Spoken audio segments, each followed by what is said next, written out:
Good afternoon, everybody. John R. Rose is here, Washington, D.C., for today's Ukraine update. Give a little welcome to everybody if you would. As always, we wait about 5 minutes to actually start, so we give people a chance to check in. So give yourselves, to check in, to actually arrive. Let me start TikTok here. What do we got? TikTok. My glasses for TikTok. There we go. Who's first on TikTok? Oop. Carrie, you are first. Welcome. And I will flip my screen on TikTok. There we go. Boom. Anyway, welcome all. Hey, John, Francie, and John. Oh, both of you. Say John and Johnny. You're the same person. Hey, Laka. Oh boy. Oh boy. Actually, now I need more heat again in here. Anchorage, Alaska, 55 degrees. Well, DC is actually like 70 degrees right now, which is really nice. So I'm very happy about the Washington temperature right now. Oops, let me put the air on a little bit in my apartment. Kansas. Oh, notification worked. Well, that's a rarity, but a good one from a TikTok. Hey, England. If folks would introduce yourselves, just say where you're from. Exactly. Drink. I did this. Thank you, Frate, for that. Introduce yourselves. Just say where you're from. We'll go till another 3 minutes or so, just to give folks a chance to arrive. But I think it's always nice to have people see where everybody else is from. It's kind of neat. Shared the live. Thank you. Exactly. What else? Pennsylvania. Eric in Sweden. Hello. Louisiana. What else we got? I am ethnically Greek. Correct. I am 100% Greek. Born here in the States. Mom born in Greece. Dad born in America. But his parents are also born in Greece. Volodymyr from Ukraine. Hello. Thanks, Kevin. That was funny, Kevin. They actually stayed on my face as I was drinking. Everybody, we have. Who was that? A second, flying by. We have Volodymyr checking in from Ukraine. So okay, good. People are already giving the welcome on TikTok. Give Volodymyr our welcome, if you would. Whenever the Ukrainians check in, we try to shower them with sunflowers, the national flower of Ukraine. Hey, Rick, over on Facebook. Who else we got? We have other Ukrainians today. Usually we get a few, which is always kind of fun. And now that the time is better, it's not like the Ukrainians are checking in at 3 in the afternoon, or 3 in the morning, which is nice. Good evening, Wales. Welsh Rucker. Where are the orcs? I know the orcs should be descending on us already. I guess, Irina. There's one of our Ukrainians. My friend Irina on Facebook. If you were over on YouTube, Irina, well, I'll show you on TikTok at least. Actually, TikTok folks, give Irina some sunflowers so I can show her. We shower people with we shower the Ukrainians with sunflowers. Here, I'll show you TikTok. YouTube is doing the same thing, but you can't see it because I can't show it to you. But it's a very cute thing that people had started on their own. So now we just sort of do it, but sort of organically people started doing it. Well, actually, at the same time, which is very funny, people started doing it organically when we had Russian trolls as well. So whenever the Russian trolls came on, people would just shower them with sunflowers. So it became sort of a funny thing. Anyway, all right, guys, we'll go one more minute waiting and then we'll jump in. Thank you, Jared. Appreciate it. Yes, Irina, thanks everybody for the sunflowers. I'm sure we've got a few other Ukrainians here. I know I saw Volodymyr. Not sure who else. You are in Poltava. I don't know Poltava. I'm guessing Poltava is Ukraine as well. Poltava? I don't know it. Where is that? Sokrat. Oh, Sokrat is in Ukraine as well. Okay. Excellent. Oh. Excuse me. Thank you, Danette. Appreciate you like it. Oh, and Catherine giving stuff. All right, guys. Let me start. Poltava is south. Okay. I hope it's not occupied, is it? If it's in the south, I'm guessing it might be, unless it's southwest, or unless it's just north of the south. Oh, Zaporizhia. Yikes. I don't think my map has Poltava. No, my map doesn't have Poltava. It just has sort of the big cities. So I've got Zaporizhia, but I'm guessing if it's south of Zaporizhia, I'm going to guess it's occupied. I am from Chicago, yes. Hi, fella from UK.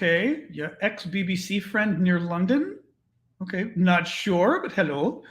All right, guys. Oh, and John D, of course. Yes, John D is also Ukrainian, as I recall. All right, guys, let me give you the lowdown. So what we do here is I go through the news for about 20 minutes. Thank you, Flower Lady, while getting all sorts of crazy gifts on TikTok on my head that you can't see, but they can. I'll go about 20 minutes giving you guys the latest news, why I think it matters and all of that, while I'm sipping my warm water so that my chest loosens up. And then we get into the question and answer period where I will take your questions. And that goes usually till around quarter after the next hour. Actually, it always goes till quarter after the next hour. So we have ample time for questions. Yes, happy Father's Day to all the fathers out there. Absolutely.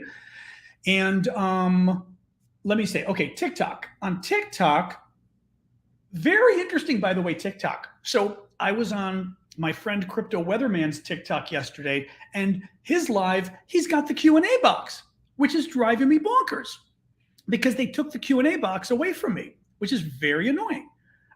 So that kind of ticked me off. But in any case, my box is gone, excuse me. So you will have to submit questions to me on my profile. Let me show you guys.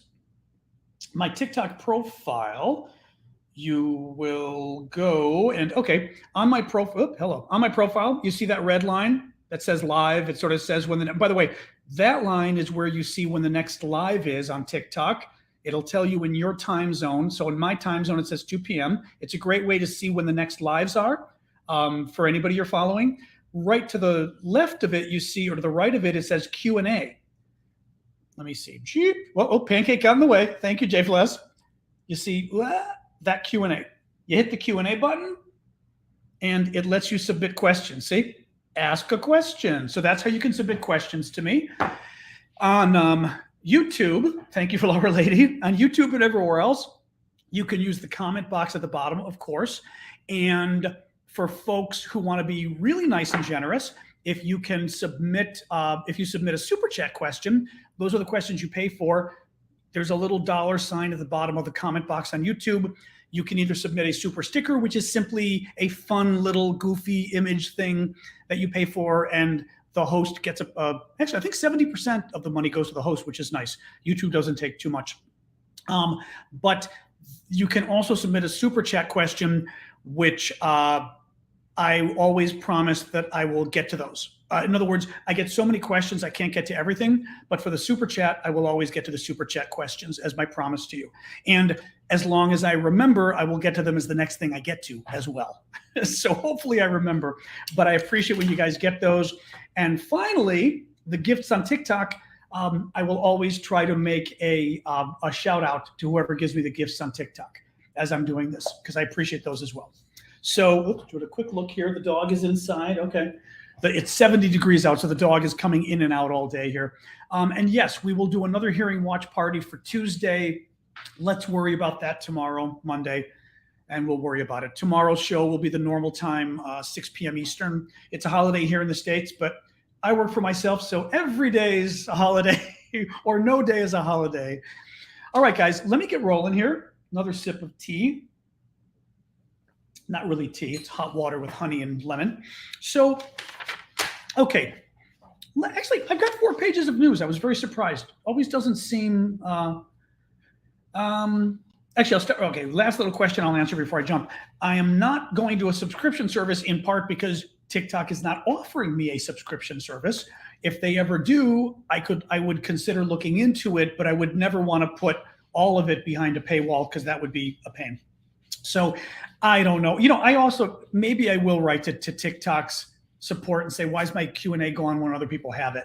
I was assuming everybody else was getting rid of it, but me and TikTok, we have history, it seems. And Yuri from another Ukrainian on TikTok. Welcome, Yuri, while I start here. So the lot of battles, again, the battles are continuing, just to show everybody. Not a lot of movement again today. The places to keep watching today, but also as you follow TikTok, as you follow the news from Ukraine, around Kharkiv, second largest city in Ukraine, around Severodonetsk, that's where a lot of stuff, that's where the big fighting's been going on the last few weeks, and around Kherson. Zaporizhia too, but really around Kherson down here. Kherson was I am John from America blog. Yes, Marge.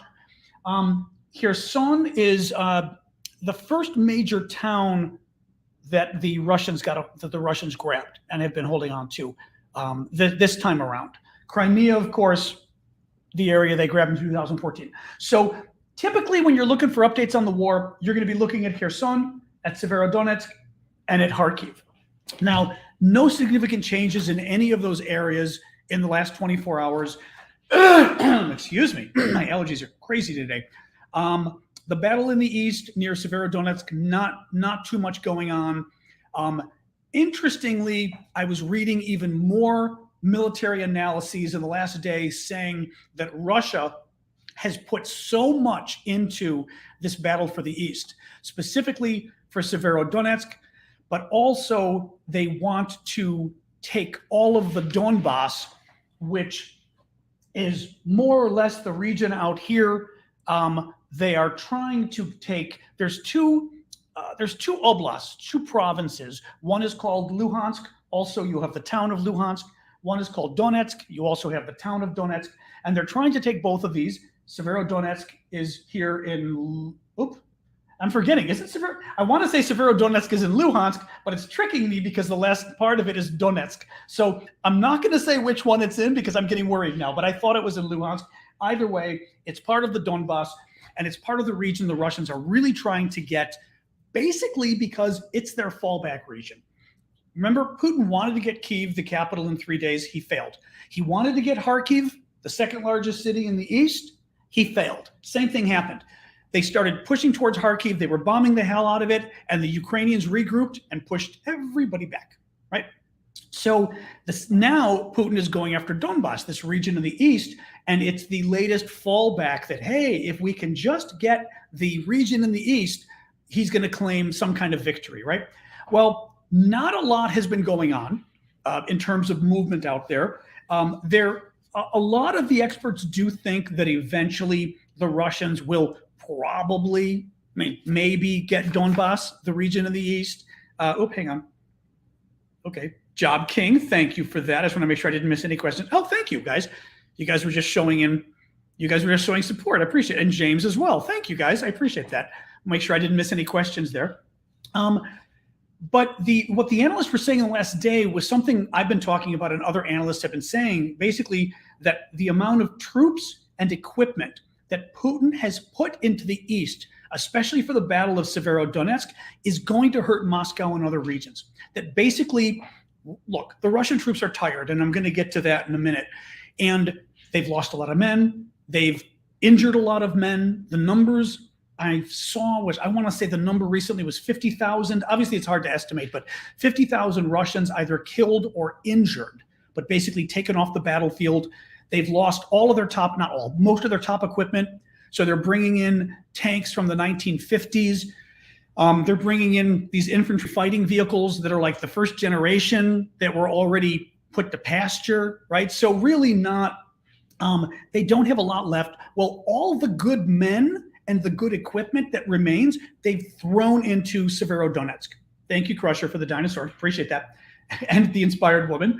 But they've thrown everything in here to take this town and then ultimately the region.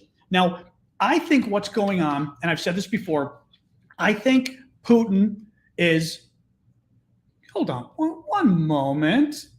I always like to occasionally block people myself because it's just sort of, it's sort of therapeutic. I had to block somebody on TikTok. And the free Julian Assange guy, fair enough. Say it again, you're gone. Because stop being goofy on there. We've got a lot of, we do have trolls now. I know the trolls suddenly came in. Well, not 50,000 dead, 50,000 injured or dead. So the dead might be 15 to 20,000. The injured might be 30,000, right?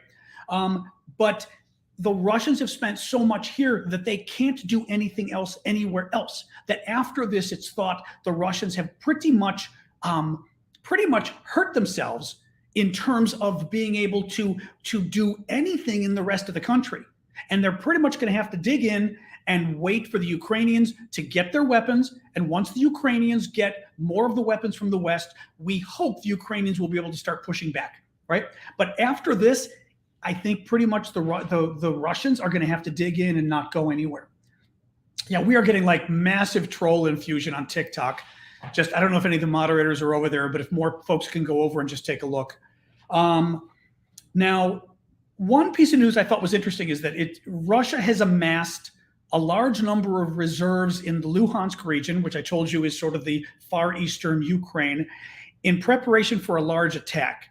None of the press reports I'm reading are saying where exactly this large attack is going to be. Meaning, now we don't know, but meaning is the analysis that the large attack is a big, large attack on Severodonetsk, right?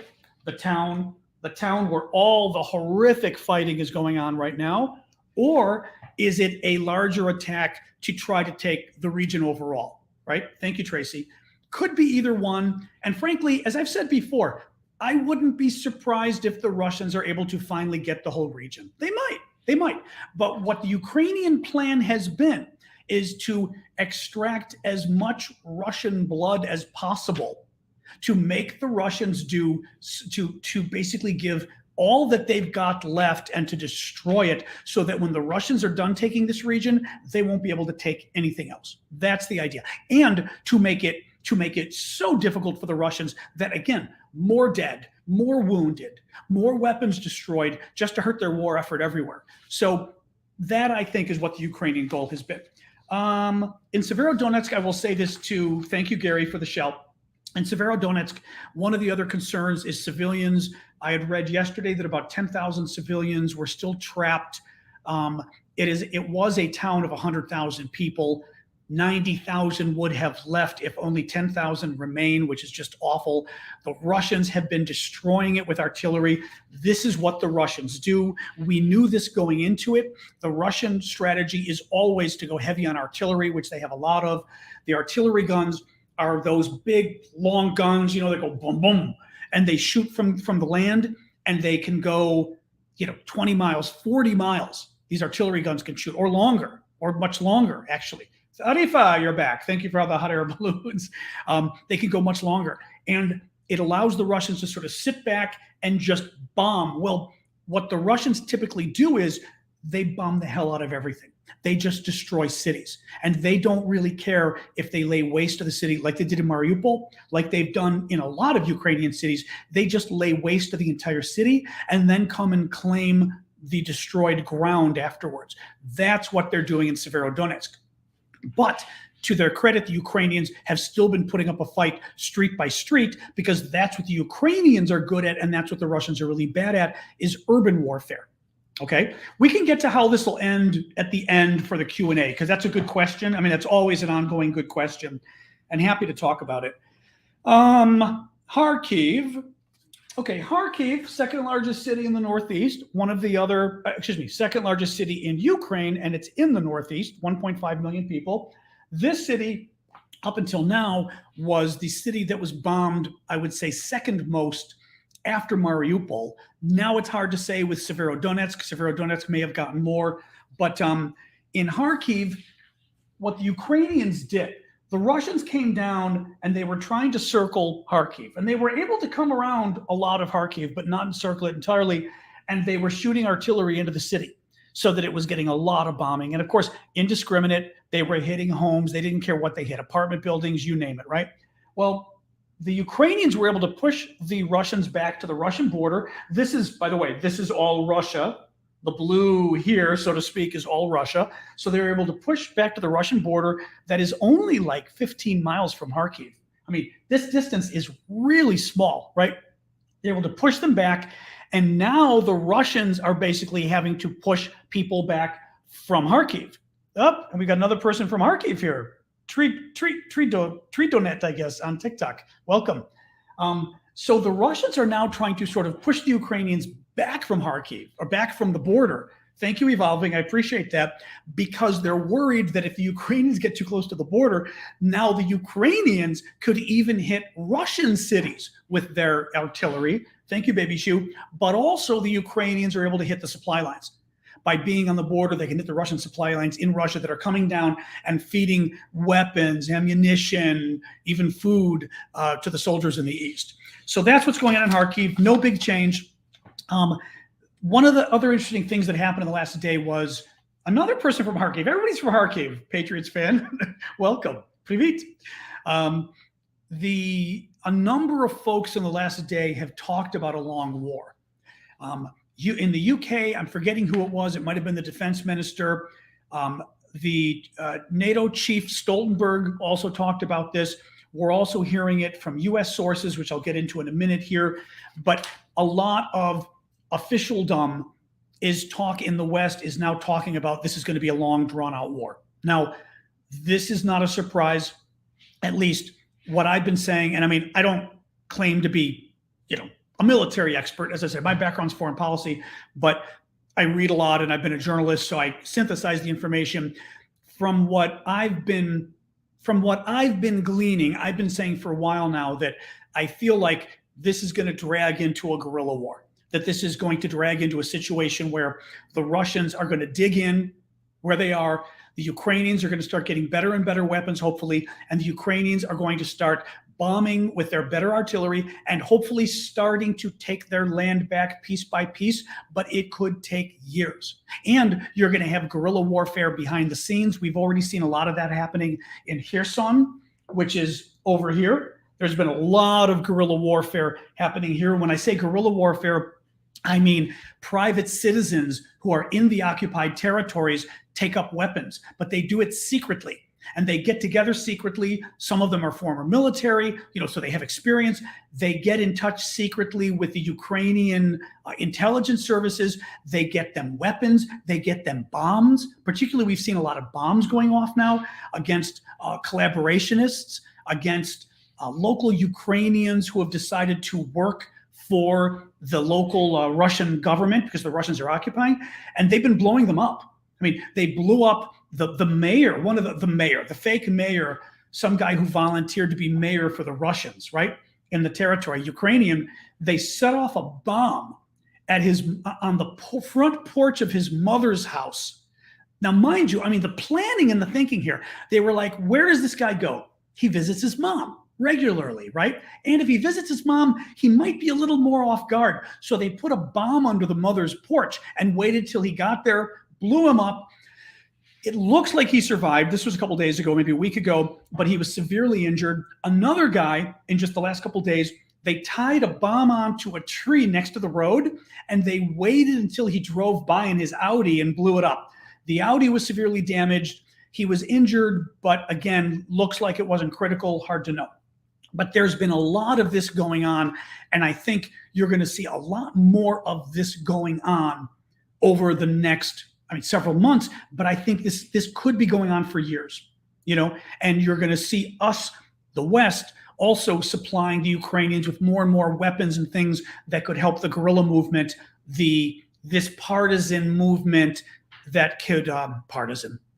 That's not really a word. I guess we do use the word in English, but we use it differently. Partisan or whatever, meaning these guerrillas, the Wolverines. You guys always tell me the Wolverines if you saw Red Dawn. So the private citizens taking up arms secretly.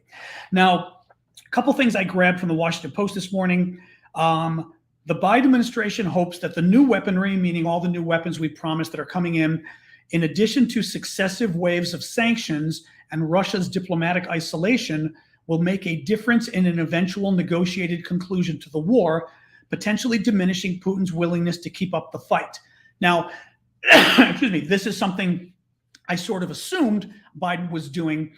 The problem is it's very nuanced, but basically he's trying to strengthen Ukraine enough to put them in a better bargaining position with the Russians when they finally get to negotiate. Now, what I worry about is I still think the Biden administration does not want Ukraine to win. I think they're worried about giving them too many weapons and too good of weapons so that they actually beat the Russians. And then, Biden is afraid if Putin loses, he could go crazy and who knows what he'll do. Or if he's about to lose, he'll use nuclear weapons or chemical weapons, whatever. I disagree, but nonetheless, this is where they are, okay? This was also good from the Washington Post. Officials have described the stakes of ensuring Russia cannot swallow up Ukraine. That's kind of a bad sentence. I'm surprised an editor didn't catch that sentence. Officials have described the stakes of ensuring Russia cannot swallow up Ukraine. Weird sentence. An outcome officials believe could embolden Putin to invade other neighbors or even strike out at NATO members as so high.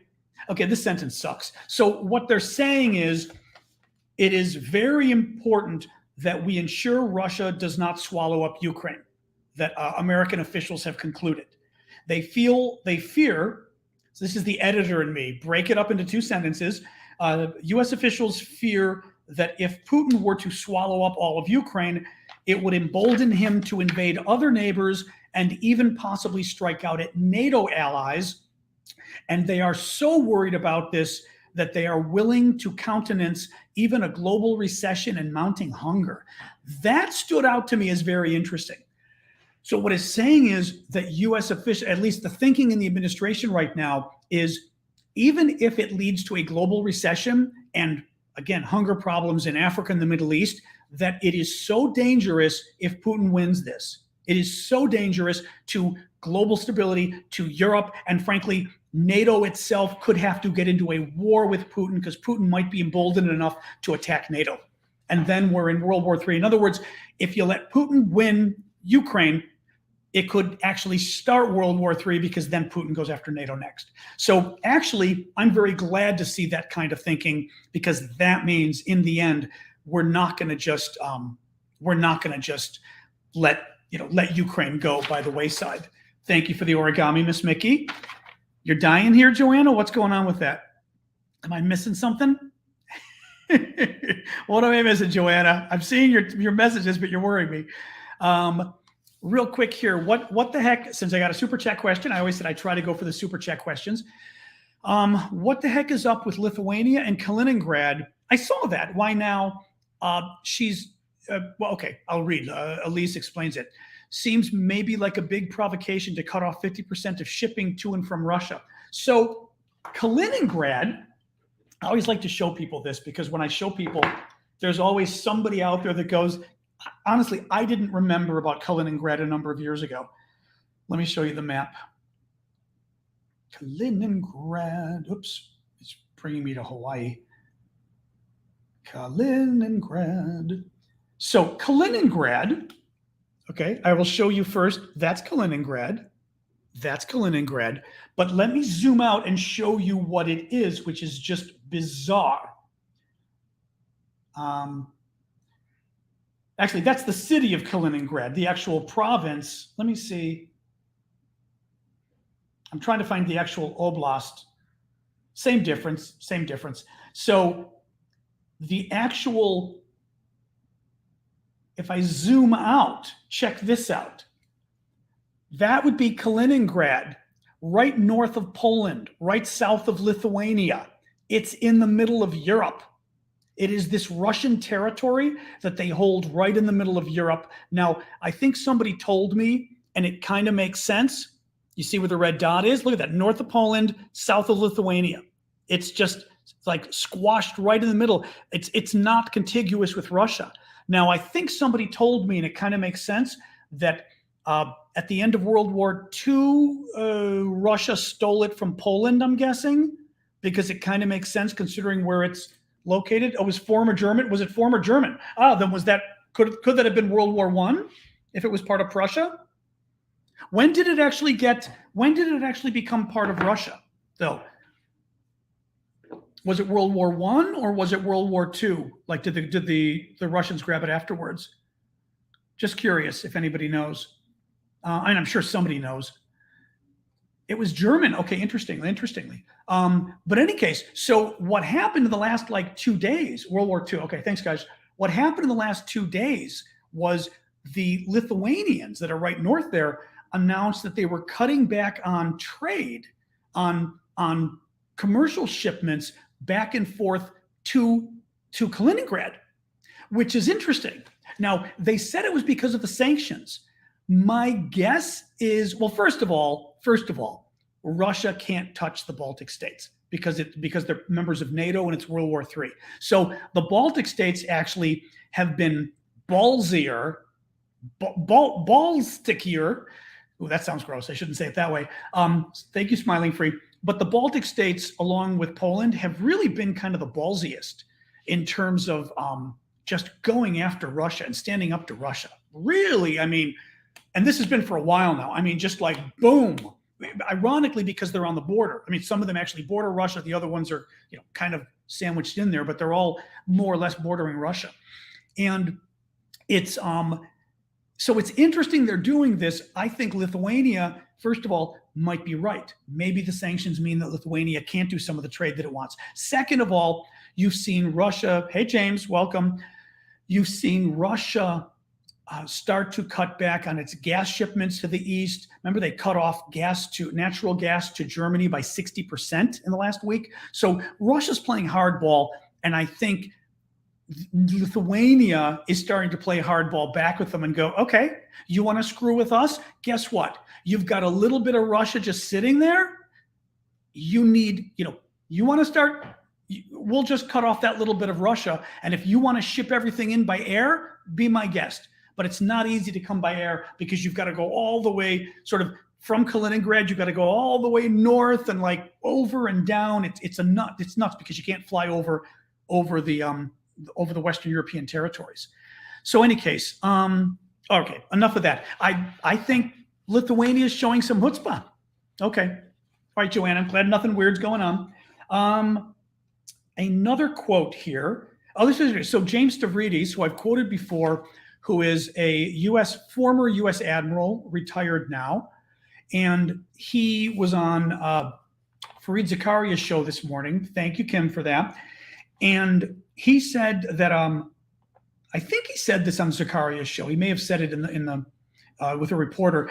I don't think either Putin or Zelensky can continue at the current level of combat for years. Certainly for some months they can, but unlikely for years. Now, that doesn't really disagree with anything that I've been thinking, which is I don't know that the war can continue at this pace where they're really bombing the hell out of each other for years. I think it's going to be just that, where the Russians dig in and the Ukrainians are making attacks here and there, trying to slowly grab pieces of land back slowly. And again, the guerrilla war behind the scenes. The British defense minister or ministry actually is saying this was interesting actually. Okay, Ukrainian forces have likely suffered desertions in recent weeks. However, Russian morale highly likely remains especially troubled. So saying you got morale problems on the Ukrainian side, but it's far worse on the Russian side. Cases of whole Russian units refusing orders and armed standoffs between officers and their troops continue to occur.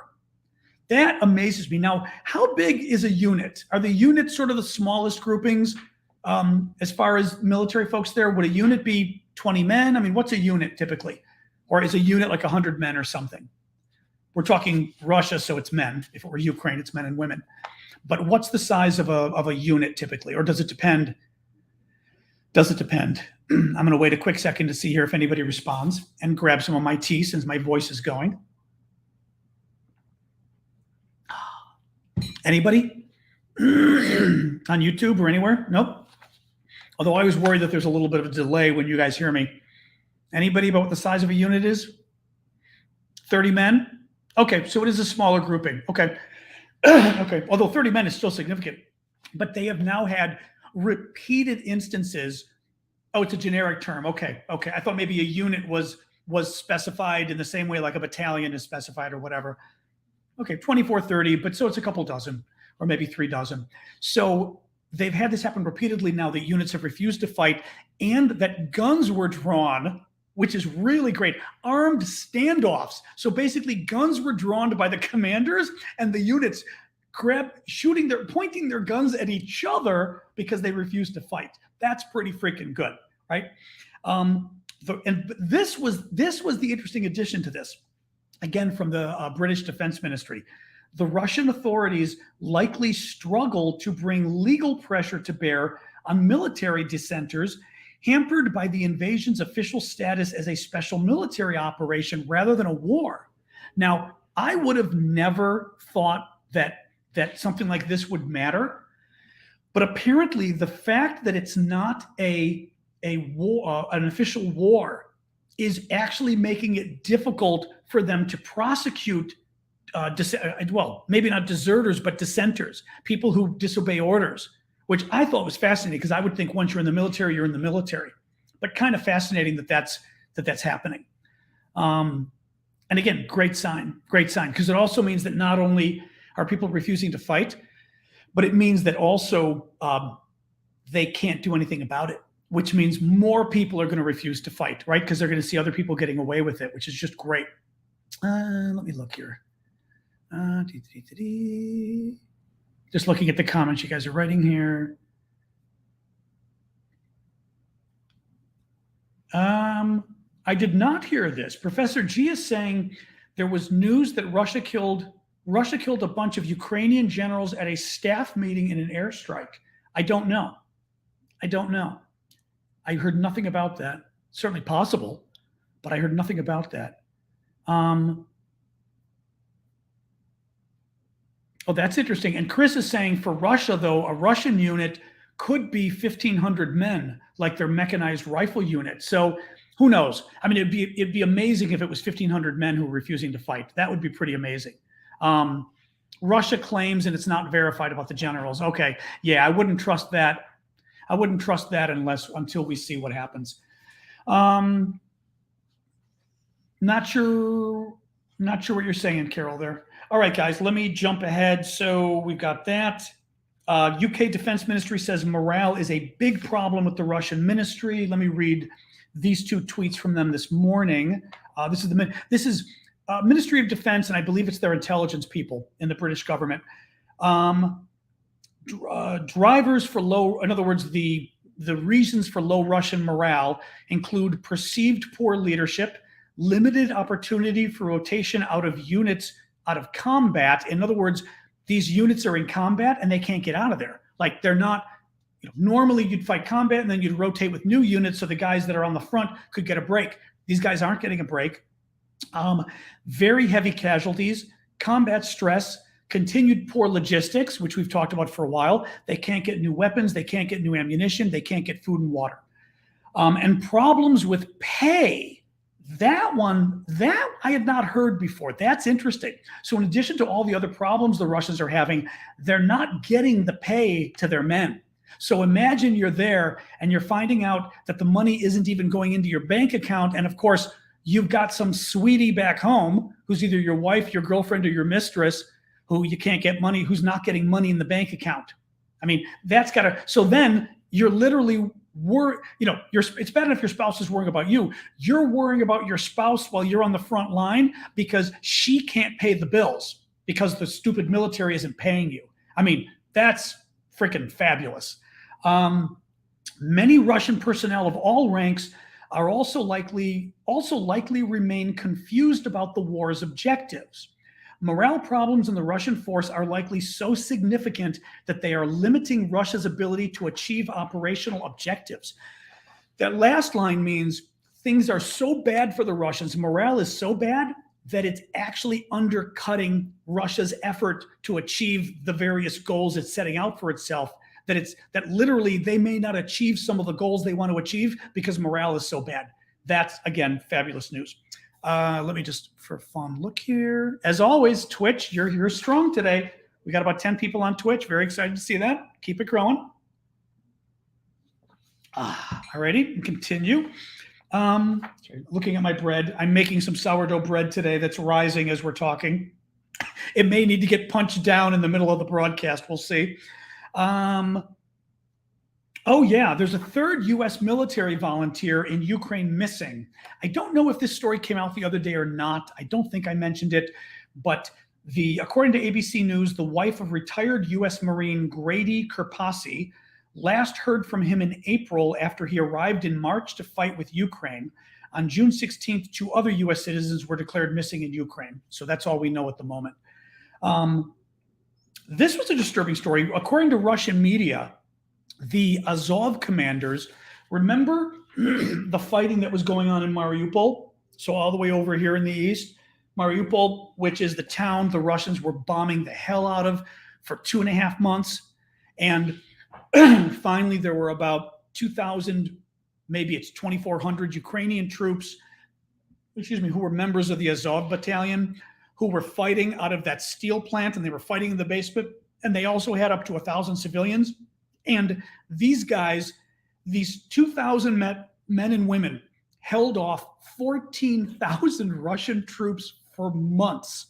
I mean, it was amazing, astounding what they did, and incredibly embarrassing what they did for the Russians.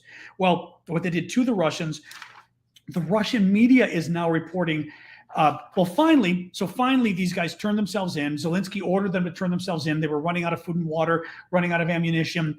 There was concerns they would have been dead in a week from starvation had they not turned themselves in. Well, the Russians claim that they've taken the commanders of those units and taking them back to Russia for so-called investigative actions. Nobody knows what it means. Now, we do know that this is a unit that Russia falsely claims was a unit of neo-Enzis, as I'll call them, not to run afoul of the filters. This is a group that when you go back to 2014, they did have a far right, white supremacist element to them, absolutely back then. But then the Ukrainian military, I know I do need my puffer. If you're noticing it, then I probably will. The Ukrainian military wanted to incorporate Azov into the formal military, and they forced them to get rid of the extremists. So they had to get rid of their leadership. They had to purge their ranks of anybody who had any kind of a sympathy for white supremacy, for all that kind of stuff. And now it's a normal group. So the Russians are correct that the Azov battalion used to be bad 8 years ago, but now it's no longer, Enzi, as the Russians claim. Well, they're claiming all of them are. They claim they were talking about putting them all on trial for what were they going to put them on trial for? I forgot what it was. They were charging them with something crazy, and now they've moved the heads over to Russia, which is bad. The leaders. All right, guys, I am going to do my inhaler. Bothering me again today. I'm telling you, it's like it's fine until I broadcast. I don't notice it, and then when I broadcast, my breath always goes like. So hang on a second.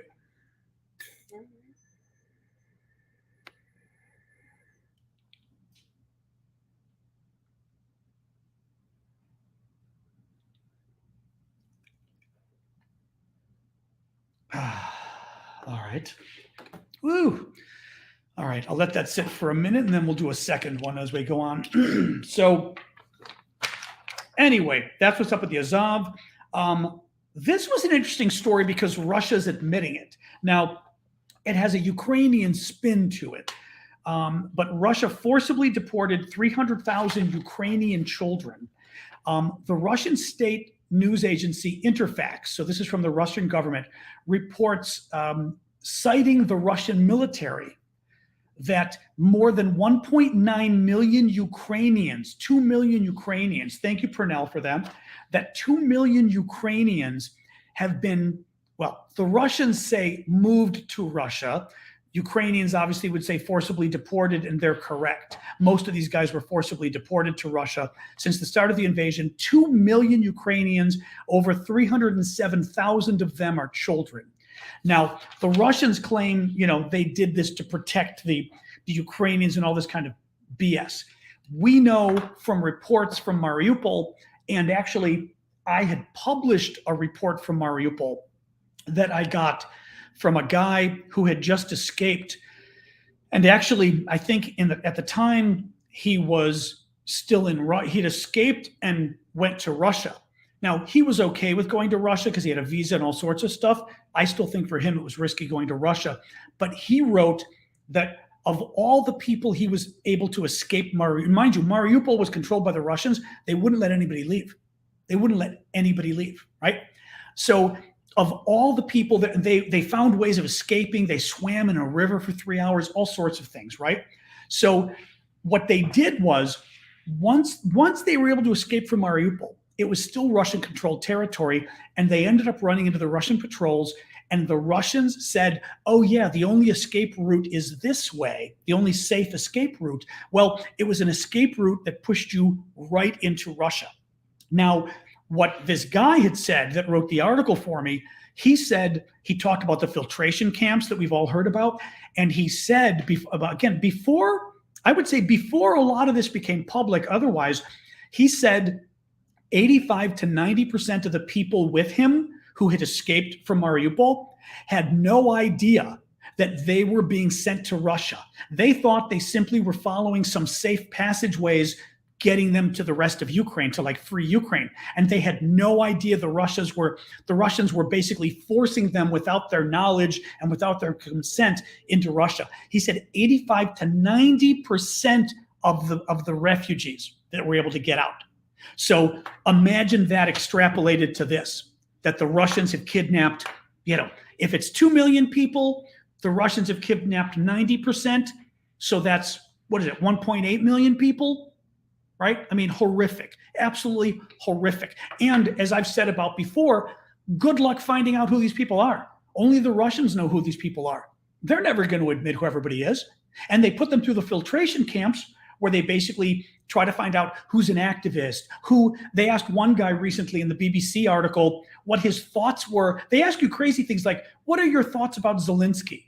Well, you're Ukrainian. What are you supposed to say, right? So some guy said he's okay.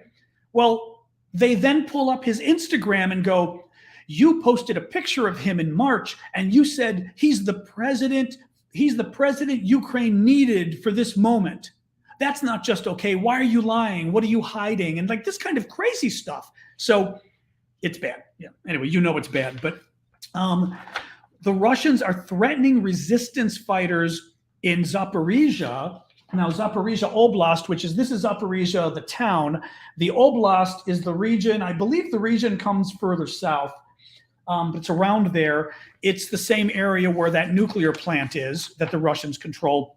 The Russians are now threatening resistance, meaning the individual citizens that stand up and blow things up, as we've talked about, right? They're threatening the resistance. One second here.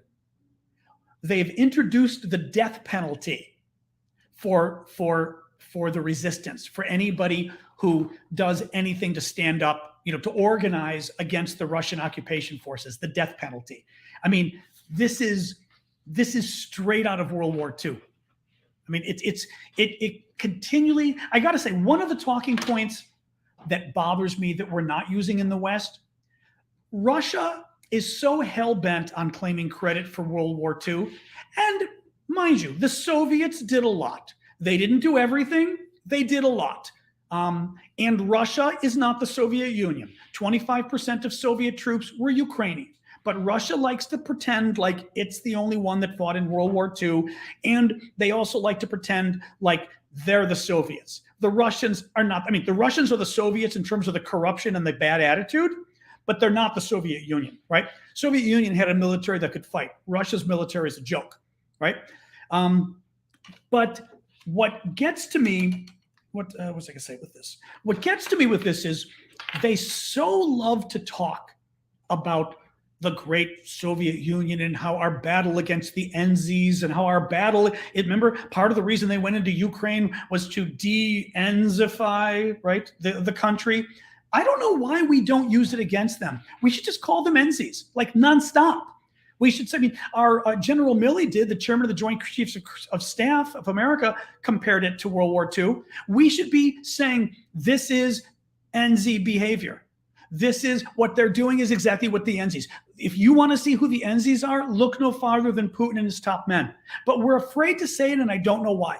And I think it's accurate, so it is not belittling the Holocaust, because it is accurate, but also it would drive them crazy, because that's their big talking point they always talk about, and the rest of us never push back on it. We never push back on that talking point, that you're the Enzis now.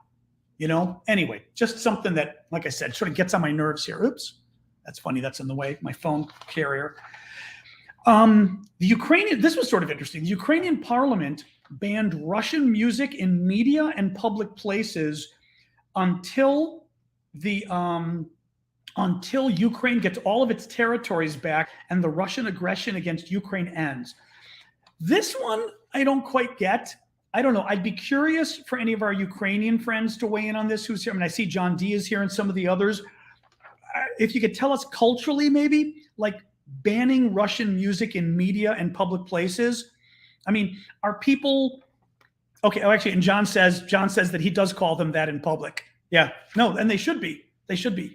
But this whole thing about banning Russian music in media and public places. I mean, I get the desire, but at the same time, it sounds kind of, you know what I mean? Like, is that something that to Ukrainians you go, yeah, good, or you kind of go, okay.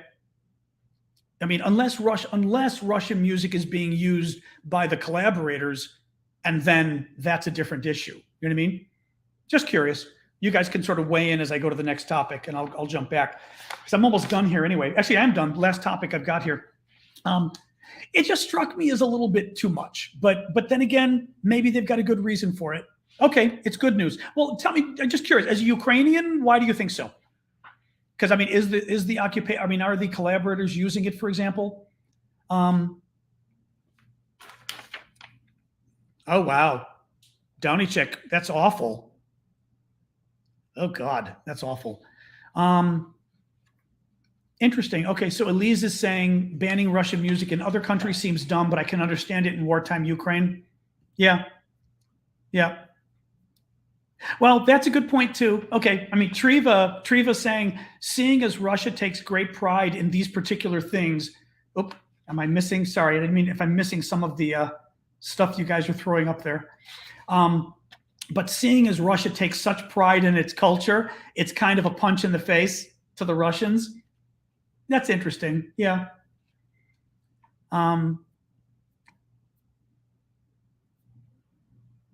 We banned certain, well, we shouldn't have banned certain songs after 9/11 in America, I would say.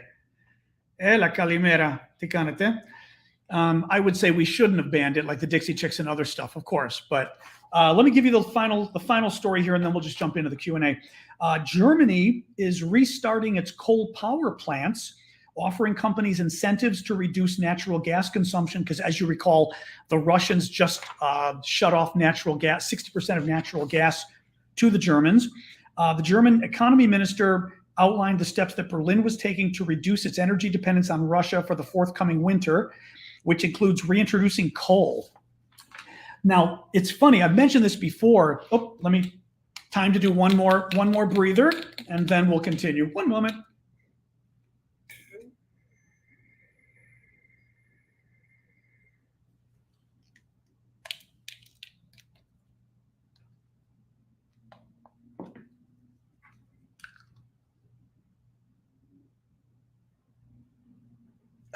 There we go. All right.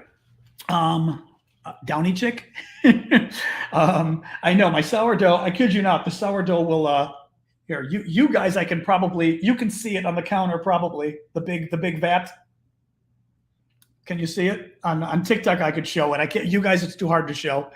But it may need to be punched down. We'll see. A couple more minutes. I'm going to punch it down. Oh, but the coal thing, yeah. So the coal thing is interesting. I've been saying for a while, and mind you, wait, I missed a question. Hang on. With my luck, I probably even. Oh, I did see this. Turton Overlord. Putin said Russia isn't threatening nuclear war. I didn't see that. That's interesting, actually. When was that? I did not see that. That's interesting. That's interesting because they keep. They threatened it again the other night on TV. Did that just happen? I mean, was Turton the super chat that I missed? Oh, that's it. Sorry, Turton. I even had it saved, and I forgot I had it saved. So I apologize for that. That's interesting. He's saying that because literally they threatened it again 2 days ago. Just 2 days ago, they were on national TV, and it was that panel of all the men going around in a circle, and they were talking about. Again, they were going after Germany, and it was going to be nuclear war, and how they were going to win it, and all this kind of crazy stuff, which of course is never going to happen because if there's a nuclear war, it's going to destroy everybody, them included. So it's BS. But I'm intrigued if Putin, for any reason, thought it was important to. Now, mind you, it kind of could be a good cop, bad cop. Putin saying it makes him sound more reasonable, which maybe makes people in the West, the Western government at least, say, oh, Putin's softening. Maybe he's willing to negotiate. We should push Ukraine to negotiate. That's the only thing I could see as to why Putin would be saying that, But that's very weird. Yeah, as Elise notes, Putin also said he wouldn't invade Ukraine. And Lavrov also said they wouldn't invade Ukraine right up until the time they invaded. Right.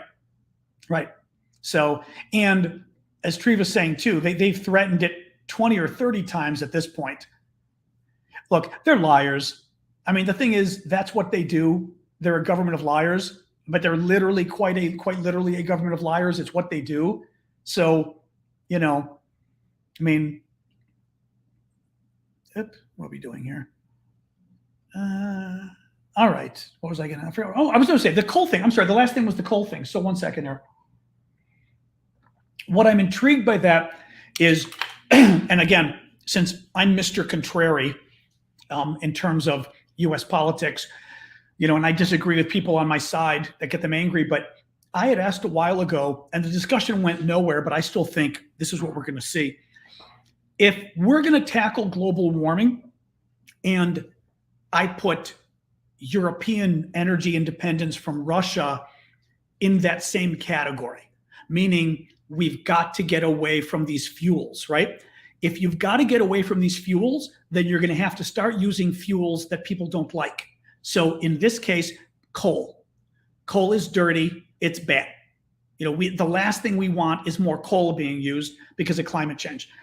I've been saying in the US that, if we think we're going to meet any of these climate deadlines, we're going to have to start using nuclear, meaning a lot more nuclear.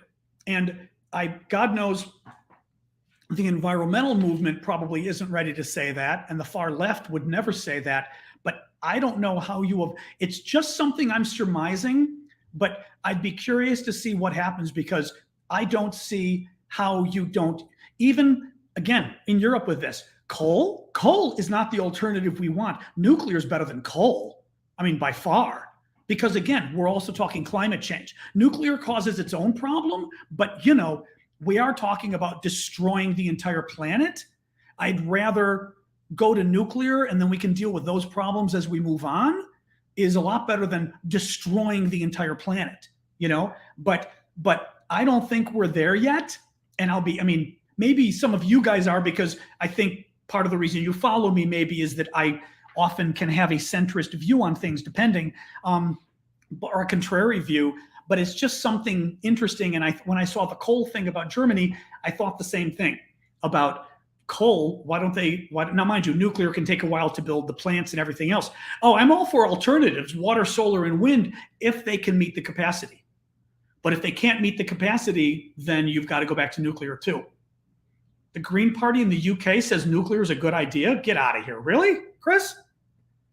Really? But is the Green Party in the UK actually green? I'm surprised any Green Party would say that.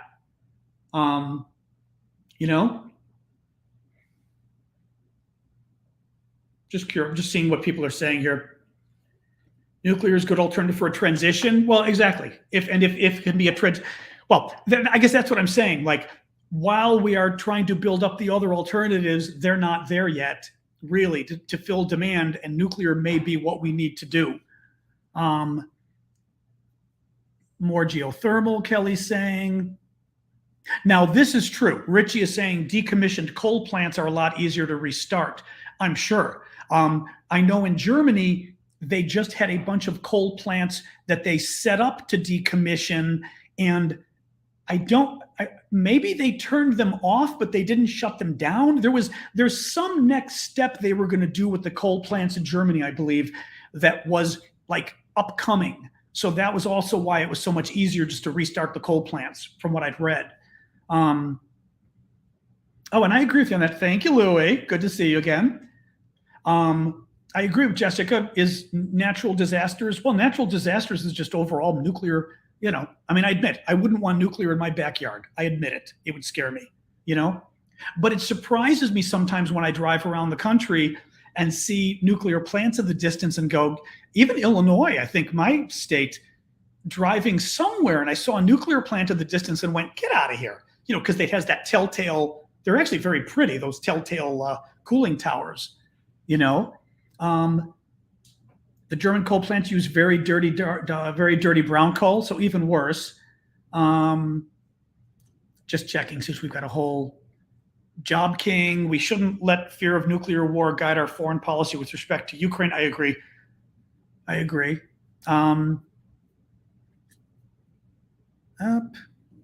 Mario says we shut down nuclear power plants, and that nuclear plants can't revived as quickly as coal plants. Right. It's a quick interim solution for the fourth biggest economy. We were quicker to shut down nuclear. Now, which one are you? Is the fourth biggest economy Germany?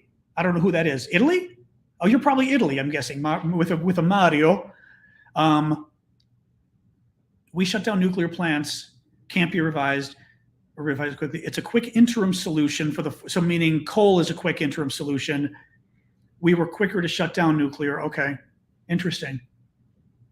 Saw who? You saw me on Vice? I don't think I've been on Vice. Why would I be on Vice? I don't think I've ever been on Vice, not that I know of. We have Mario's on TikTok saying, I'm Mario. I'm just looking at more of the discussion here. I think we have more than one nuclear plant. Yeah, I was driving in northern Illinois, and I swear I saw a cooling tower. It must have been. But it always surprises me because I'm always like, oh, there's a cooling tower out here? Yep. There's two in Illinois, but are they in northern Illinois, like near Chicago-ish? Nuclear plants are way more expensive per watt than solar and storage, which is fine if solar can take up the capacity. That's the question, Germany. Okay. A Mario in Germany. Okay. I didn't know who was the fourth. I figured Germany might have been larger than that when you said fourth largest. Oh, I guess fourth largest economy in the world, you mean? No. In Europe? You're not the fourth in Europe. Fourth largest economy where? Because in the world, I would doubt. Am I wrong? But Europe, you'd be bigger than that. Europe, aren't you? You're probably the biggest economy in Europe, I would think. God, maybe you are in the world. Maybe you are the fourth in the world. I don't know. Let me just see what else we got going here. In the world, Germany is fourth in the world. I did not know that. Wow. Okay. I mean, I was thinking US, China, and then getting a little confused as to whether it's like a developing country like India or something.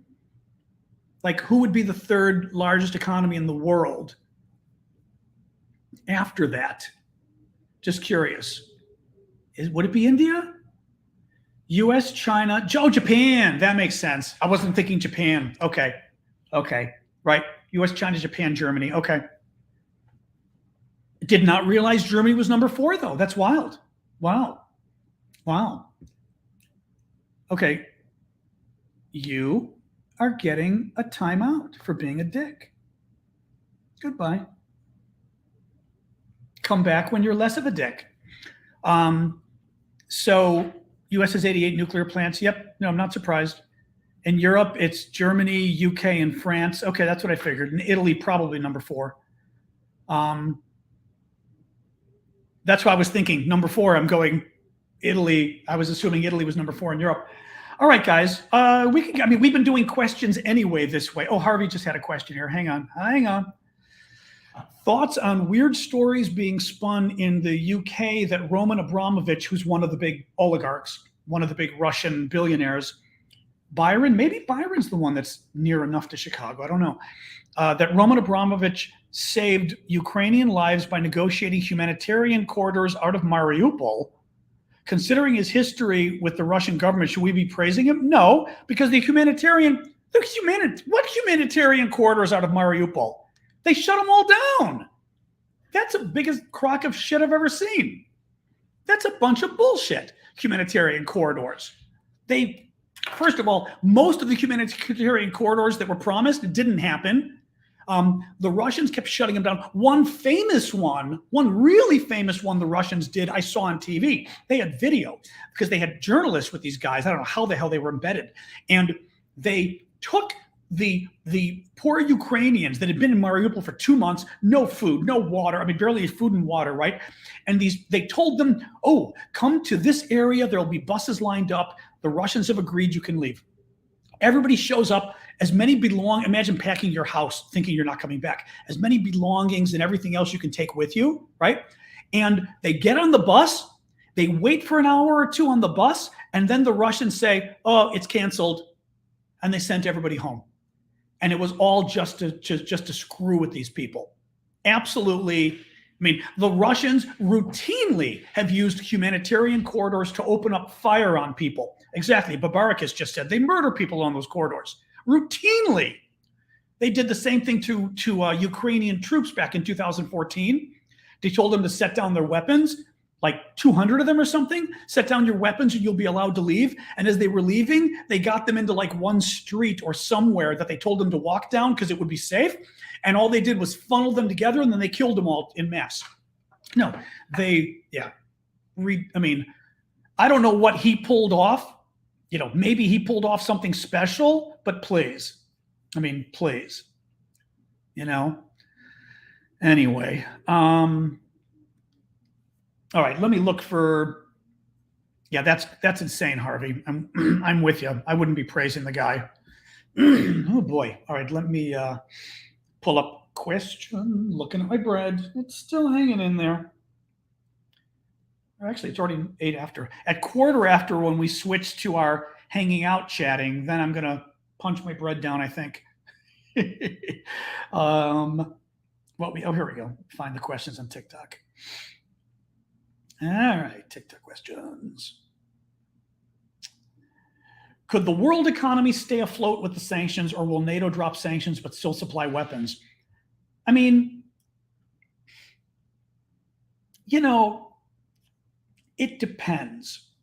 The world economy doesn't need Russia, right? They need Russia for energy, and so far we're getting the energy. I mean, most of it. Europe worries more about trade with Russia. We don't have trade. We don't have any significant trade with Russia here in the US. I typically do the recap at the end. So I'll do the recap like at quarter after when we stop with the questions. But the big question is what sanctions will NATO drop and when will they drop them? This is also one of the problems is Russia's going to have to do something in order to get the sanctions dropped. Just as a matter of saving face on our side, we can't just lift the sanctions. How do we lift them? Russia's got to do something. They've got to agree to something, So I don't know. I don't quite know what we can do. I don't know. I don't know.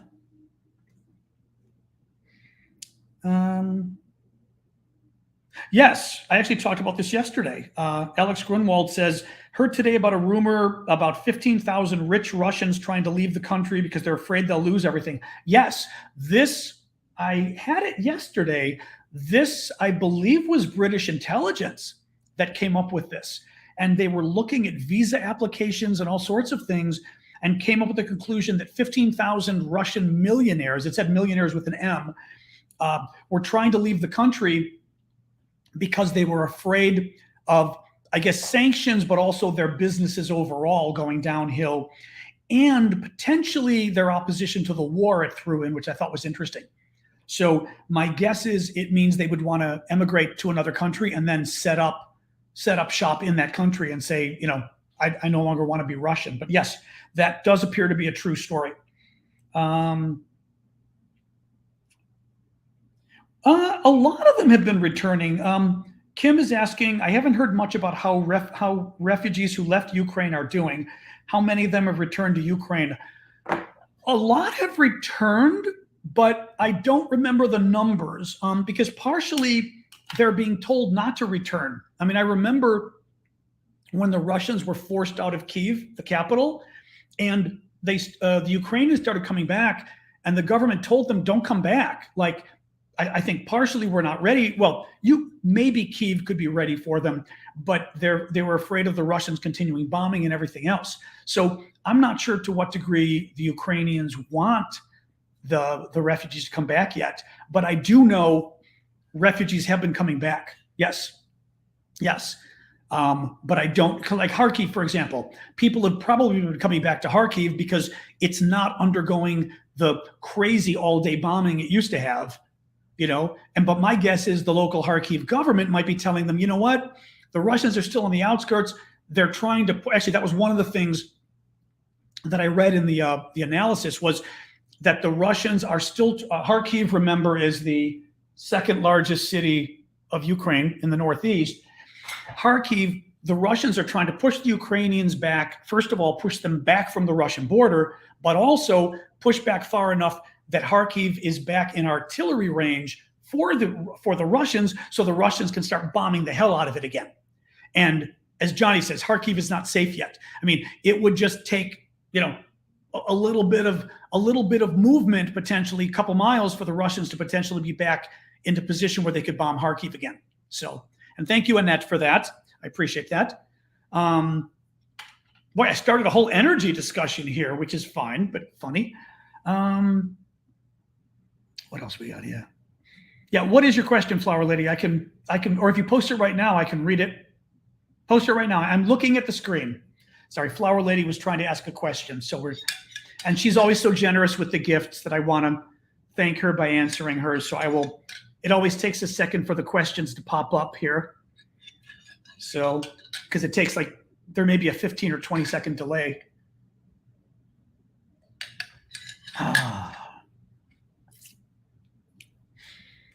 And be nice, guys. Don't fight. I always say, try to disagree nicely with each other. I know things get heated, but in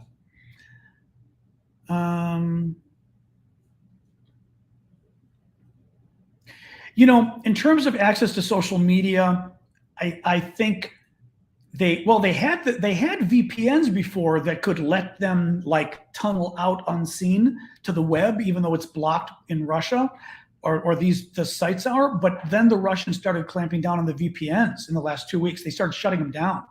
So I don't know. I will do the recap in a second. For questions on TikTok, you would go to my profile. But honestly, why don't you just ask right now? Because I'm looking at the screen. I'm looking for Flower Ladies, and you're another one, inspired woman, who's always so generous with your gifts. So I'm happy to answer the question off of TikTok right here, because we're at the point where I'm about to, switch this to just hanging out period anyway, because it's been an hour and 15 minutes. But all right, Flower Lady or inspired? Yeah, just ask. Oh, you're just curious. Okay. And Flower Lady, I'm not seeing a question. Let me see. I mean, I can always. Oh, okay. Sorry, Harvey had another comment here. I'm afraid of looking away now. I'm going to miss her question.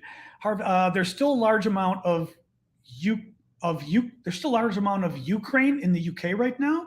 Oh, Ukrainians, because of the another hi from Ukraine, Zoomer. Hello, Zoomer on TikTok. Everybody who's welcome, Zoomer from Ukraine.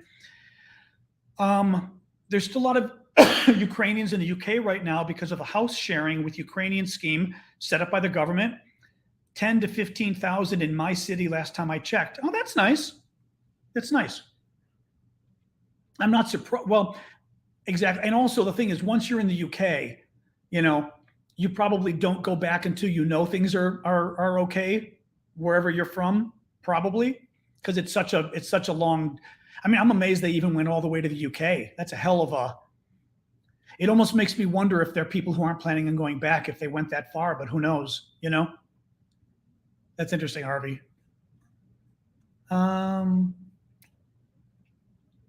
Still waiting. Come on, Flower Lady. Just write your question here in the comments. It's okay. And then, let me see here. One moment. Of course, I can always start doing my update. Oh, 14 on Twitch. Look at you, Twitchers. Oh, and make sure to follow me on Twitch. Still trying to build up those follower levels. Eventually, I'm going to try the affiliate or partnership thing on just for you Twitchers to know. But I'm holding off because they require a unique broadcast. Because right now I'm broadcasting this to TikTok, YouTube, Facebook, LinkedIn, Twitter, blah, blah, blah, you guys. And before I let me look here. Before I do another hour of broadcast just for Twitch, I wouldn't mind building up my Twitch audience first. Annette had a question with her super chat. Did she? Did she?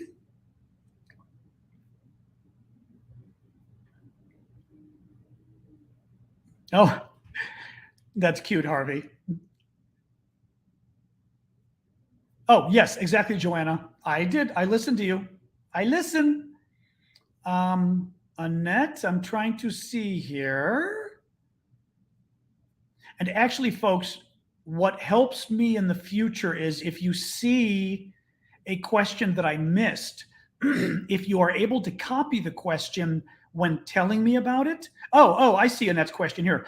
If this is the question, if you're able to copy the question when telling me I missed the question, it makes it even easier. Copy it and say, missed question, Annette, colon, blah, blah, blah.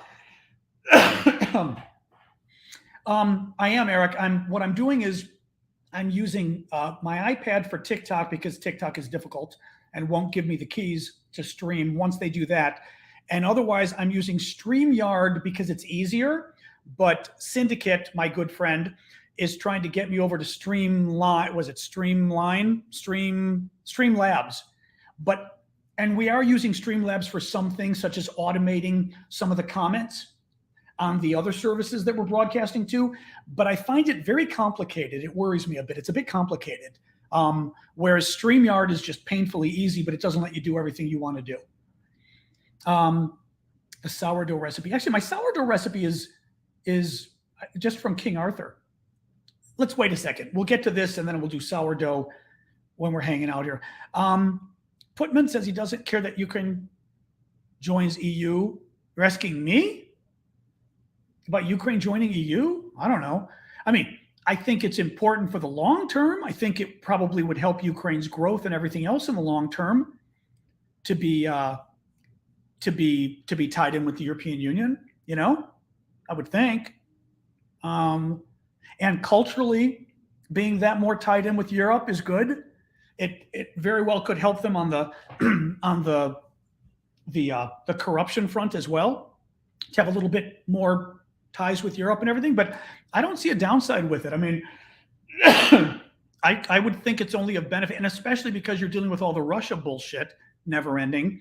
It just helps to have more, because the more ties that Ukraine has with Europe, official ties, the more Europe is going to be defending them. Flower Lady, of course, now I'm seeing your question asking if I saw your question. That I see.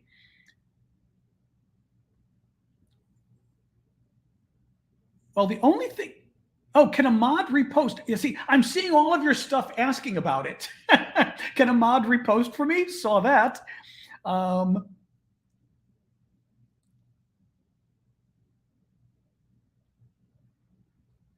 Yeah, I'm just not seeing, unless you put it in the Q&A, which I don't think you did.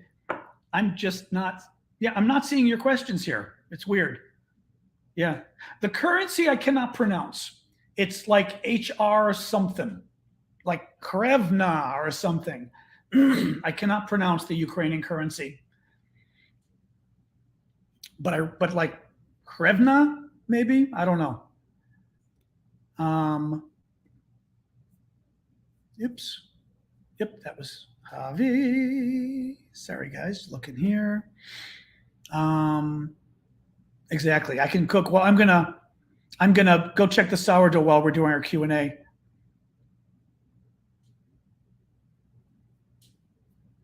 Oh, I don't know.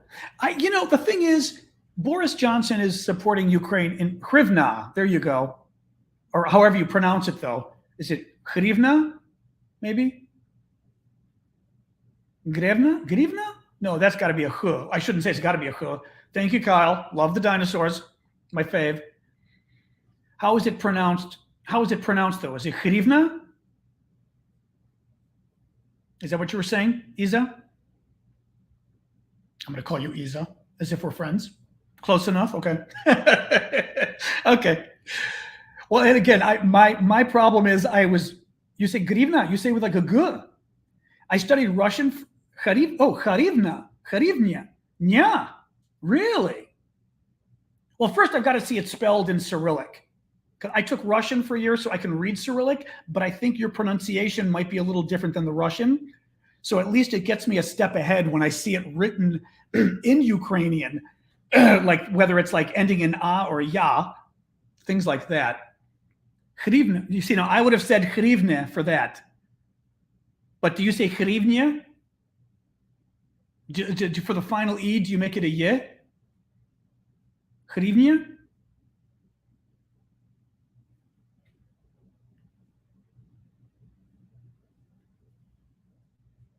Griv? Oh, but but phonetically you'd say g. I know. We can ask Yulia. Grivnia is how you pronounce it. Huh. Grivnia. Okay, I'm looking it up here. Okay, hold on. Ukrainian currency, because now we're almost about to switch over anyway to our hangout period, so I don't mind wasting a little time. Grivnia. I want to see how to pronounce. Here we go. Oh God, it's going to give me, because I'm on my phone, it's going to give me some, oh, this is annoying. Ugh. On my iPhone, I don't know if I can get it to actually give me the damn pronunciation. Download, open in, let's see if I can open it in something, voice recorder. Let's try that. Yeah. Unsupported, of course it is.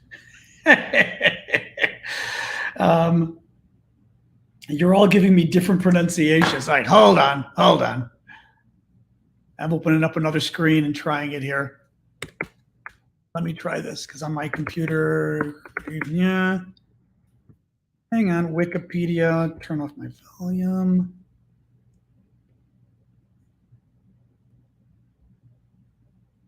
Oh, it's not gonna. Гривня. Oh. Гривня. Oh, that's interesting. The h isn't very strong. It is saying hrivna. Oh, I see. It's between a h and a g, isn't it? That's the difference? It's almost going hrivna. To me, at least, I'm hearing somewhere between a h and a g. Because we have both sounds like that in Greek. We have h and g in Greek, like gamma and ki. But I'm hearing hrivna. Of course, I'm going to make it hrivna, like it's Greek or something, like galotoburiko, one of the desserts I like. Hrivna. I'll call it hrivna then. Okay, close enough. All right, guys, let me do my recap, and then we can then I can punch down my sourdough, and we can catch up. I'll bring it over here and punch it down in front of you. So, Battle of Eastern Ukraine. Thank you. Very proud of our culture, at least the old stuff. Battles in the East, not much happening. Russia has moved almost too many troops and equipment into the East, where it's hurting them in other regions now. In Severodonetsk, not much change. About 10,000 civilians are trapped. Kharkiv, again, not much changed. The Russians are trying to push the Ukrainians away from the border, and they're trying to get close enough to Kharkiv to be able to restart artillery shelling of the city again. U.S. and allies are preparing for a long war. The Washington Post says the Biden administration is hoping that new weaponry is going to be put. Okay, Jesus Christ. All right, man, go. Jeez. I had a very angry little dog on my door going. She wanted to. It's beautiful out, and she wants to go sit on my chair in the sun. That was funny. She was pissed off. She was like, Jesus Christ, that cracked me up. She's insane. So the Biden administration hopes that the new weapon shipments will put Ukraine into a better bargaining position with the Russians. I'll skip some of those things. Ukrainian forces have likely suffered some desertions, but it's much worse on the Russian side. The Russians are having a lot of desertions. They're having also a lot of men refusing to fight, and they've even had armed standoffs between like Russian units and their commanders ordering them to fight, which is pretty wild. Morale is a huge problem with the Russians right now with their troops. A third U.S. military volunteer is missing in Ukraine. Russian media says that Azov commanders, the people who were fighting at the steel plant in Mariupol, the commanders of those units have been taken to Russia for investigative actions, whatever that means. Russia admits to moving 2 million Ukrainians, including 300,000 Ukrainian children, to Russia. I will put this spin on this. Ukrainian resistance has gotten so bad in the occupied territories, meaning private citizens have been raising up arms against the Russians to such a degree and setting off bombs and things that the Russians are now instituting the death penalty against the resistance in Zaporizhia.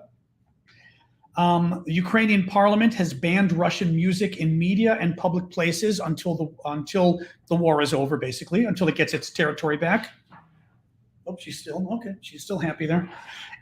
Germany is going to restart coal plants in order to offset reduced natural gas shipments from Russia. Oh, and that's it. Excuse me. That's it for today. So there you go. All right. This is the part of the show where we hang out and chat. She asked about troops shot in Syria. I don't know of anything new about troops shot in Syria. No, U.S. troops shot in Syria. No. Now you got me curious to even pull this up. Now, I do see Russian escalations in Syria risk direct conflict with U.S. So Russia keeps having close calls with American forces in Syria. So Russia's playing games. I do see that with our forces in Syria, risking a conflict because it's what Russia does. Yeah, Russia warned U.S. it was going to conduct airstrikes on fighters in Syria. Hang on a second. Russia warned the U.S. military earlier this week that it was going to conduct airstrikes against local fighters allied with the U.S. in southeastern Syria. That led the U.S. to quickly warn the fighters to move their positions and also ensure that no U.S. forces were nearby.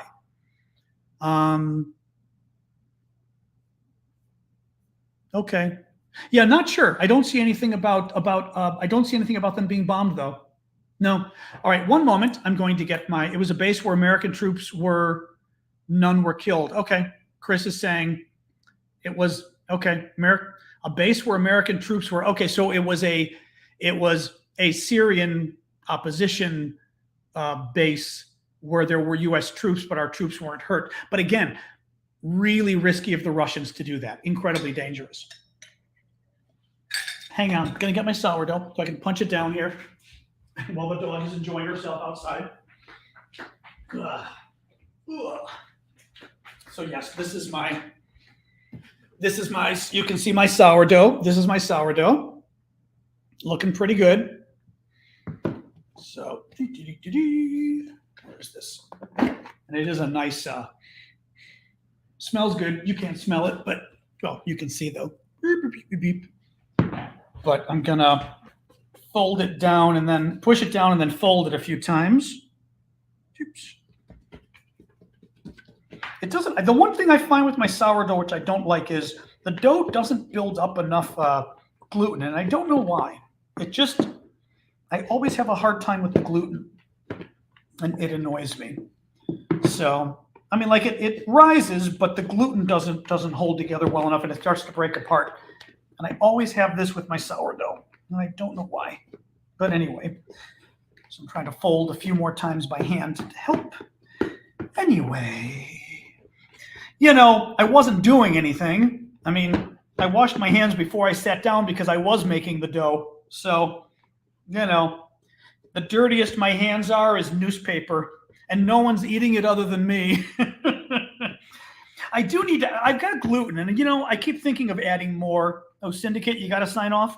See you, Syndicate. Thank you. We bored Syndicate with our bread making, I guess. Yeah, I've got my gluten, which I ought to add more and see if it helps. It's just been very frustrating. It doesn't matter what flour. I'll use King Arthur flour. It doesn't matter. I just get this sort of weird, I mean, I'll show you even now, like, even now, it's just not, it always does this to me, my sourdough. I try to do the window pane, and look what it's doing already to me. I mean, it just, something goes wrong with this, and I don't know what. Basically, I end up having to, even this, I'm going to end up having to take it and I'm going to have to knead it on the counter by hand for a while to get it back, because it just starts to do this, and I don't know what the problem is. But it's really frustrating.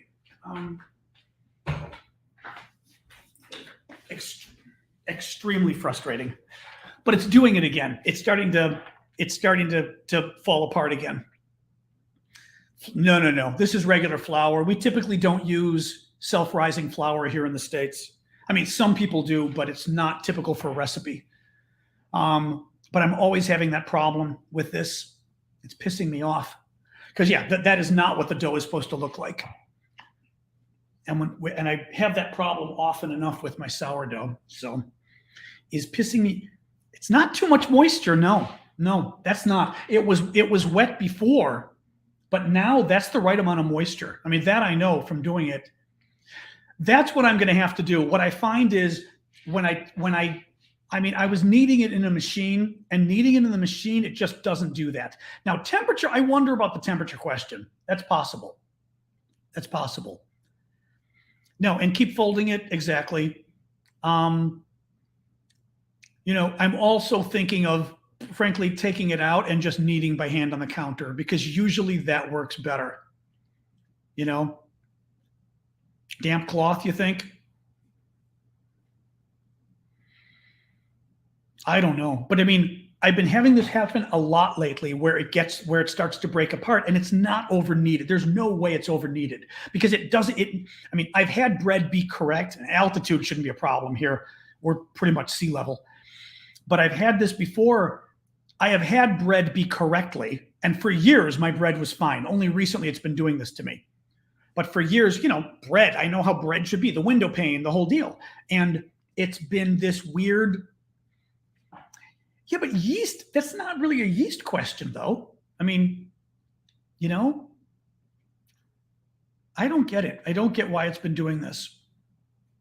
Different flours and everything. I don't know. But it's been, I mean, what'll happen is I'll get a loaf that ends up being low, and it's quite good anyway. It'll be a thicker loaf that's low, and it tastes good, and it has bubbles and all, but it just doesn't, you know, it can't get the, oh, hello. It can't get the size coming in. Okay. It's just, I can tell the gluten's being a problem. I mean, it's the problem is when I'm using actually I'm using a Bosch machine to do it, which is wonderful for kneading bread. It's made to knead bread. And for years it was fine. And I'm almost wondering whether the machine, something happened to the machine. I don't even get what the difference would be. It used to always work. You know, because it always used to work before. Yeah. But to form gluten, the problem is it's not forming the gluten is the problem. That's the problem. That's what I'm wondering. I know. Now that's a question. You know what? That's what I'm wondering is whether the starter, something in the starter is breaking the gluten bonds for some reason. You know what I mean? That's a good question, because also I noticed today the starter kind of collapsed for the first time. It's been a couple years now. Now I saved the original chips, which I'm going to take out and reconstitute. But I noticed, even this time, the starter, it doesn't smell bad. It smells different. It doesn't smell like it always smells. It still smells like sourdough, but it smells different. So I'm wondering, that's a really interesting question. Joanna, was it Joanna or who? Was it Annette or Lise? Oh, Lise, about the starter. Yeah, I'm going to start again with my starter, because I say at the beginning, I saved it. You know, I dried it and saved it so I can start from a new starter, because it's just sort of, it doesn't smell, the starter doesn't smell as strong or as correct any. It doesn't smell badly though. It hasn't gone bad. I mean, you know, no, the flour, it's bread. What's going to be bad? What's going to be past its due date? It's bread. I mean, you know, it's the flour and the water are the big issues as far as doing this. You know, your 10-year-old boy says to go. Okay, Bunri, good to see you. Go to the AutoZone for a new starter. Oh, that's cute. Funny. I guess those are the jokes you get from Harley riders. Is that it? Anyway, no, that's a good idea. I think I am going to do that. I'm going to grab my little dry stuff and start fresh, because as I said, this starter anyway, it kind of collapsed and it's misbehaving anyway. Oh, trust me, I've had this starter going for 2 years now. It's been working great. And I know how to keep it and everything else. But it almost made me feel like I was adding something, and it's not wheat flour. Like I was adding something that was cutting the gluten strands somehow. You know, it doesn't make any sense. I know, baking TikTok. Yeah, baking TikTok's hard though. You know, and what am I going to do? Show you the sourdough that didn't work? I mean, it would grow. It's like Julia Child. Oh, we'll just cook it anyway. You know. Oh, thank you, Flour Lady, for that. It's the German sabotaging my bread, exactly. No, I like making it myself, Chris. It's fun. And I mean, and this will still turn out okay. I mean, maybe the water did change. Who knows?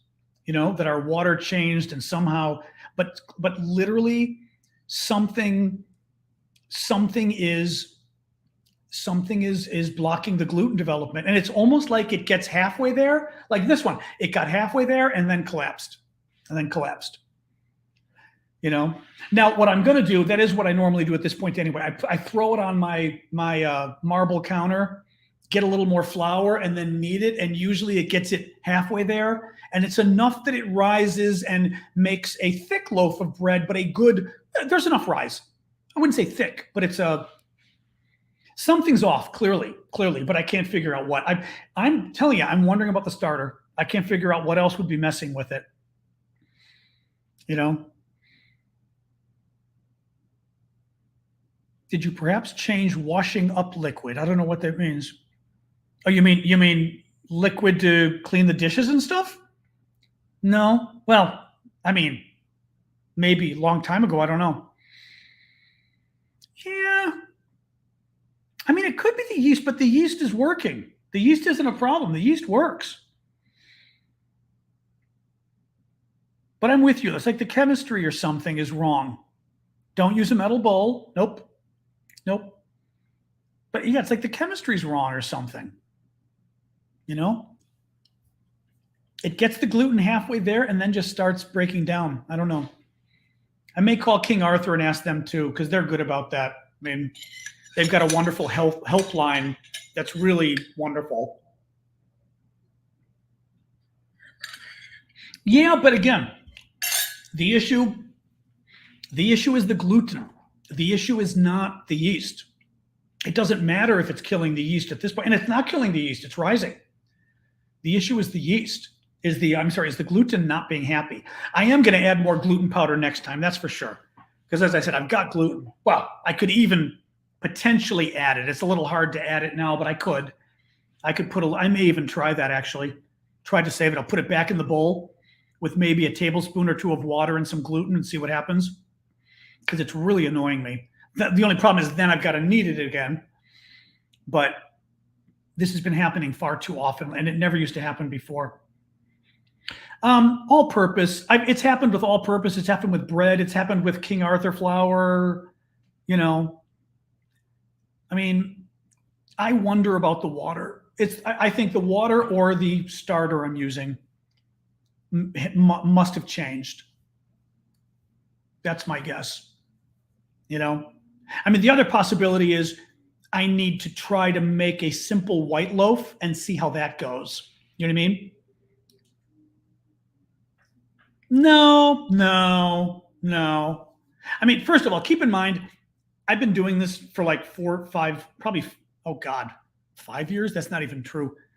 I started making bread before I bought this place in 2009. So I've been making bread for 15 years. So things like the temperature of the water, I got down. You know, I'm not going to make rookie mistakes repeatedly. Yeah. And again, it's the yeast isn't the problem. No, DC water, it may be DC water doing something funky. Yeah. No, what I'm also thinking of doing is I'm thinking I may try to, I'm going to try some white bread next time. I'm going to try some white bread. I do believe in Ukrainian victory, but I fear it may take time. You know, it may take years and it may take a guerrilla war, which is fine. I mean, meaning I would be happy to support a guerrilla war, but I think that's what it may take. Just like Afghanistan, making it so expensive for the Russians that they finally leave. You know? No, I'm gonna try making exactly a simple loaf of white bread first, because I changed flours anyway, but just to see if there's something, my machine, whatever, and see just how that goes. Because a simple loaf of white bread should make a very easy ball, very stretched. I mean, everything about it should be simple. So we'll see. All right, guys, I'm going to get going. We're at quarter to the hour. Tomorrow's Monday, so we'll be back for our 6 o'clock show. All right, 6 o'clock Eastern, midnight Paris, 3 p.m. Pacific. I do not filter my water, no. All right, guys. All right, sayonara. Let me get going. It's nice out too, and I wanna take Sasha out. Even with my breathing, it's like 74 degrees out, so I want to take Sasha out. It's such a gorgeous Sunday. So, all right, thanks, guys. I appreciate your comments and your thank you. John's bread is being sour on him. Exactly. We will leave that as our last comment. Thank you, Joanna, and thank you, Twitchers. Again, always appreciate you guys being there. Make sure you follow me if you would. And you guys will see me tomorrow at 6 p.m. Eastern. All right. Thank you all. Happy Father's Day, everybody. Exactly. All right. See you guys. Hanging up on you guys first.